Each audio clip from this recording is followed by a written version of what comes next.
Now, here's where it becomes interesting. If you're willing to commit for a longer period of time, like you did with your cell phone, so if you're willing to sign up for a 4-year plan, we do 3 things for you that are different than what you do with your gas station. 1, we lock the price for you. You would pay the same amount per mile today as you would 4 years from now. Now, if anybody wants to take that bet with me on gasoline, I'm taking bets right now. 2, in some of our plans, we allow you to do the Metro PCS program. In other words, if you want to sign for the all-you-can-drive program, we have an all-you-can-drive one-time fee program, 1 monthly fee program for all-you-can-drive. Why are we doing that? Because we're trying to entice in the people who drive the most first. 25% of the cars in America, the top 25% of the cars in America, use 66% of gasoline. We want to get these guys off the road first. 40% of the cars in America use less than 10% of the gasoline in the aggregate. Those are the urban dwellers. They're effectively parking more than driving the car. Those are the last cars we want to get off the road. The way we priced cars today, the way we've priced electric cars today, and the appeal that it had was more towards the urban dweller, the one that drives very little distance and has a lot of money to spend. Those guys didn't make a dent on our usage of oil at all. And so we're focusing more on the guys who drive the most. Hence, all-you-can-drive programs are more appealing towards these guys who use a lot of miles a year. And the third thing we do is if you sign up for a long period of time, 4 years, lots of miles, we give you a rebate check back, just like the phone companies did. Now, depending on the location, depending on where you are in the world, depending on the price of gasoline at the time, that rebate check varies. I'll give you an example about Europe. Price of gasoline is roughly at $9 a gallon right now. You sign up to a 4-year program for about 20,000 miles a year. You get a check that roughly comes up to about $200 a month. $200 a month check, rebate, to your car financing company would get you a free car. Effectively, we will pay for the financing on the electric car. Just like a cell phone. You pay for what you use, miles. You don't pay for the device. Or you feel like you don't pay for the device, even though it's your device. And we set the infrastructure and we become the operator. We effectively introduce a new model, an operator, into this business. The operator takes the risk of setting the network up front. It's a huge risk. How big of a risk? Our investment is roughly in the range of about $500 per car in the car park in the nation. Israel has 2 million cars. When we will be done with setting up the infrastructure for Israel, we'll put about $1 billion in infrastructure into the country. US will be about $100 billion. Now, it sounds like a lot of money. I want to put you in a bit of perspective on that. To set up a network across the nation for all cars to be able to plug in 2 places during the day and night and to exchange batteries wherever they drove across our nation will be $100 billion. We can argue whether it be a bit more, maybe $110, $120 billion. That's 2 months' worth of oil imports for this country. 2 months. So imagine President 44, I don't care what you vote, gets an offer on their table to get off oil for 2 months' worth of oil imports, spent over a period of about 10 years.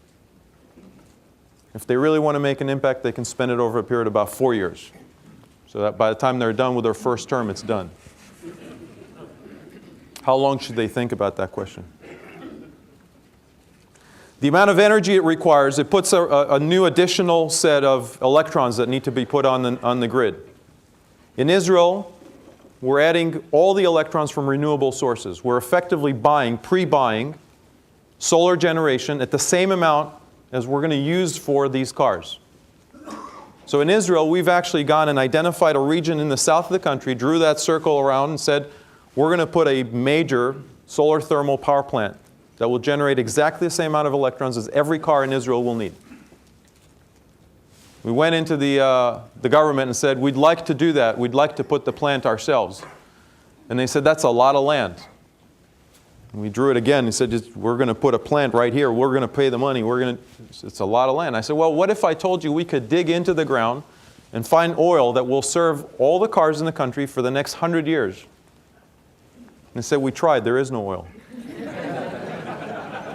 So what if we could prove to you that we can find the oil in the ground that would actually get all the cars? And they said, if you can prove it to us, we'll let you dig. We said, we're going to dig up instead of digging down. And we're creating the first virtual oil field. If you think about what we do, generation, distribution, cars with batteries, and you have a virtual oil field. The cost of that field, the generation side, plus the grid, combined is 1 year worth of imports of oil for the country. Same thing would happen here in the States. To create all the renewable sources for all the cars, for the life of the country, wind, solar, you name it, would be $500 billion. On top of the $100 billion, that's $600 billion. That's less than our bill for 2008 for oil imports. 1 year. Now, how hard can it be? The model is exactly the same model as we've looked at with cellular phone. You don't need to do every single rural area first. You start from urban centers. I'll give you an example. We're on the West Coast. If you looked across the entire West Coast corridor, San Diego all the way up, we'll bring in the Canadians too because they're nice people, and you plug the whole thing together, British Columbia all the way down to Tijuana, to San Diego. You'll start seeing that there are transportation islands connected with arteries, with corridors. LA, about a 100-mile radius of a battery. So if you're driving in LA, by the way, most people from LA don't know there's anything outside LA. You actually are within a corridor that your battery will always last you. LA as an island is connected through 4 arteries. 1 up north, 2 east, 1 south. Depending if you're going to the desert, you're going to Vegas, the next island. 1 south going to San Diego. The 1 north going to San Francisco Bay Area. San Francisco Bay Area is another 100-mile radius island. And as you go up, Oregon, Washington State, British Columbia, you can see these islands connected with arteries. On the artery, on the 5, if you had a switch station every 25 miles, all you need is to know where you want to swap. And it's actually a more convenient car for you at that point in time. Now, we haven't stopped in building this as a paper. This was a paper about 1.5 years ago. We went out to countries, we started talking to countries, and on January 21st, 2008, we got our first country. State of Israel stood up and said, we're going to do this. President and Prime Minister said, this is the vision for the country. It's the #1 national project for the country. And they put one policy in place. They said a very simple policy, because we didn't ask for money from the state. Matter of fact, when I came and presented it to the Prime Minister, he said, that's a great idea. Go get money from some other crazy guy. I'm not going to give you any money. But he said, if you find $200 million, I'll give you all the policy you want. What do you want? And we said, I need an acceleration plan so that you convince people this is what they want to do. And they put a very simple plan in place. You buy a gasoline car in Israel, you're taxed 72%. You buy an electric car in Israel, you're taxed 10%. And then they said, by the way, we like our tax money. We need it. We want the mix to always be about 50%. If more and more people will start buying this 10% electric car, we're going to raise both taxes up.